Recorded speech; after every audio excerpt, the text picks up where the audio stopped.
Hello and welcome. I'm going to give you a walkthrough of Dwarf Fortress. Well, I say walkthrough, it's more of a let's play, stroke guide, stroke tutorial.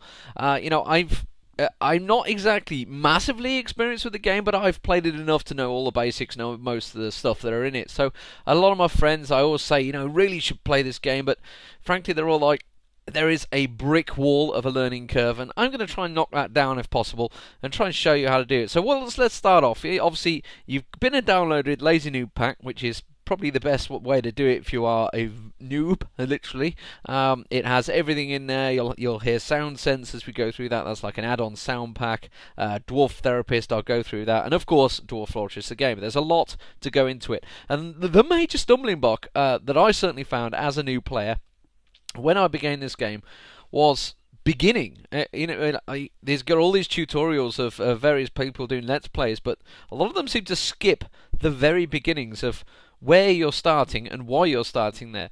Now you'll notice that if we go into create new world, I've got the Phobos pack. It's a graphics pack. It kind of enhances it a little, but not a great deal. Anyway, here we go. So welcome to Dwarf Fortress, etc, etc. Here we go. So press escape, and immediately we're with create a new world. So we're obviously going to go with, I don't know, let's go with a medium-sized world. We'll go with a short history. Try and keep it slow in the creation. We can go quite a bit more in depth into that, really, but you don't really want to do that to start with. All you want to do is get playing. You just want to start. You just want to get going. So we'll keep it with medium, medium, medium, medium.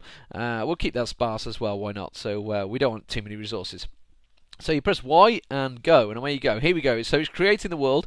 This is basically literally it will generate a brand new world every time you wanted to start, or you could just play many Dwarf Fortresses on that world, or adventure mode, whatever you want to do. We are going with Dwarf Fortress. That is the fortress mode. It is the bread and butter of the mode. So you can see it's going through, it's creating it, and there we have it. There is our world. So we press enter and say OK. So it saves that world off, and you'll see a directory created within your Dwarf Fortress directory if you really want to see where it's doing it all. So let's start playing. So let's go down to it. We're going to go Dwarf Fortress mode. And when we get in there, what you're going to see is you're going to look at the screen and go, what the hell am I looking at? So you have the local, the region, and the world.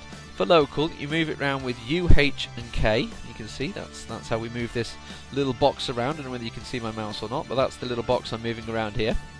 And what it's doing is on this area here, it's on the right hand side, it's telling you exactly what is present in that area. Now that's actually not that bad an area, but I found already, so we'll possibly come back here, but let's go through what we can see. And obviously the region is, I don't know, you can as a you're zooming out the Google world map, I don't know, and then world is obviously the overall world.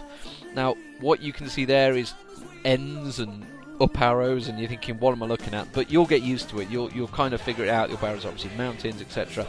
So what you first want to do is, you probably won't find a perfect location literally on starting like I seem to have here, so you'll press F. What we want to do here is find the desired location. Well, savagery, we're not that worried about it. I mean, if you're starting maybe as a brand new game, you may want to go a little bit tamer land, etc. Because you can have some really nasty areas, but generally we're going to pick around that. So we want Fluxstone. Yes, we want Fluxstone. No, we don't want evil aquifers. Aquifers are rocks that are saturated in water, so if you dig down, bang, there's water. Can't dig any further. There's various ways of collapsing things and getting around them, but very complicated, really, certainly for the early levels. Yes, we want rivers.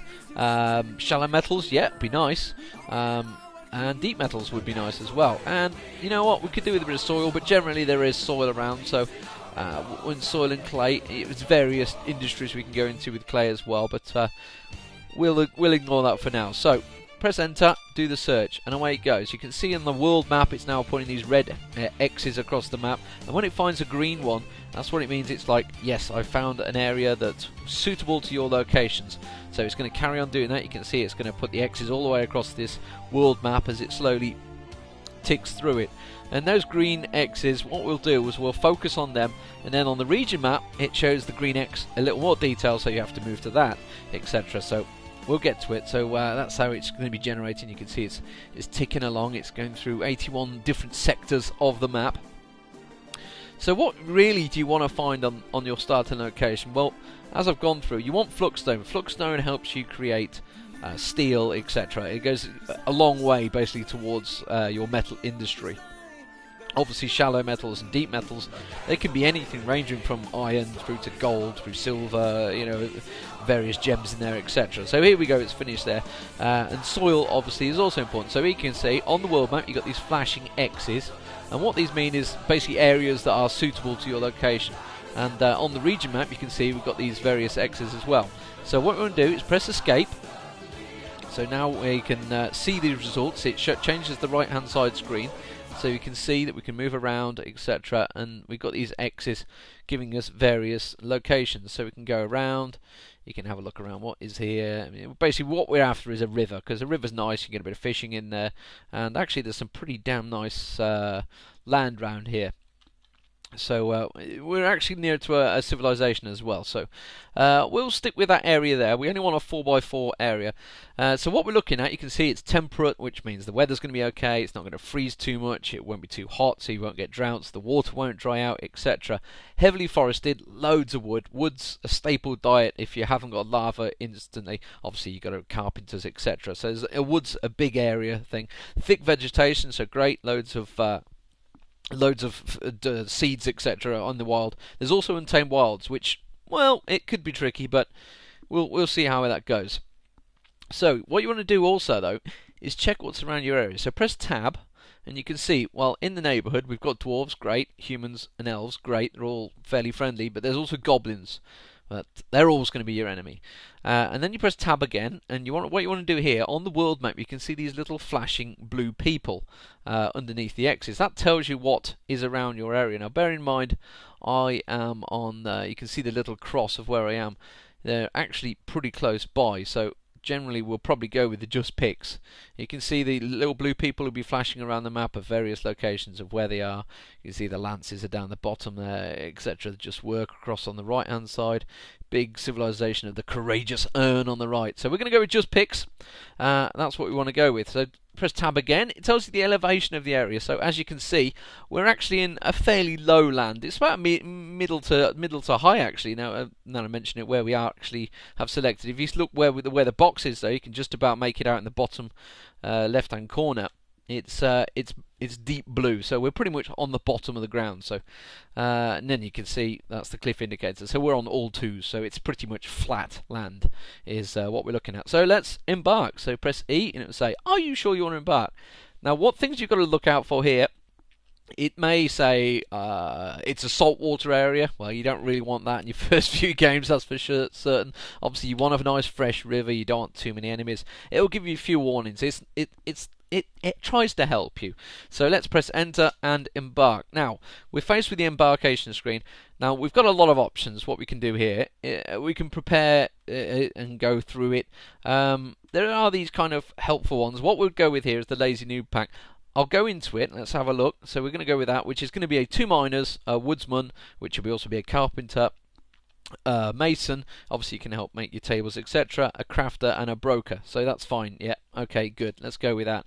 And generally it's quite happy with that, so it goes straight into the screen. What you've got here is your 7 dwarves, which are basically this is who you're going out with. They're all classed as peasants. You give them the skills, etc. Now on the right hand side, if you really wanted to, you can put points through and you can basically go through what they are, but since you probably haven't got a clue what the hell I'm on about,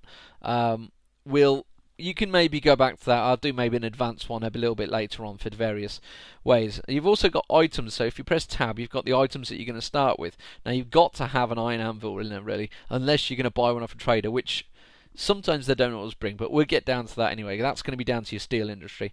Really what you're after is your plump helmet spawns, your food, your seeds, etc. It's all pretty much set up for you there, so really all that's left is to do is name. So Control F, Shift F, sorry. We'll go to your naming. I personally just go random.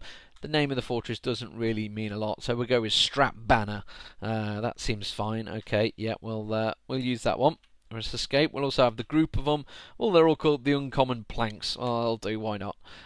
So let's embark. Press E, and away we go. We are launching into the game, into the world. We are striking the earth, as it were, and it says you've arrived. Blah blah blah blah blah, etc. etc. If you're really into it, there is a lot of text you can read, but here we go. Strap Banner is created, strike the earth, and immediately the game goes in and you look at it and go, what the hell am I looking at? So we'll go into that in the next video.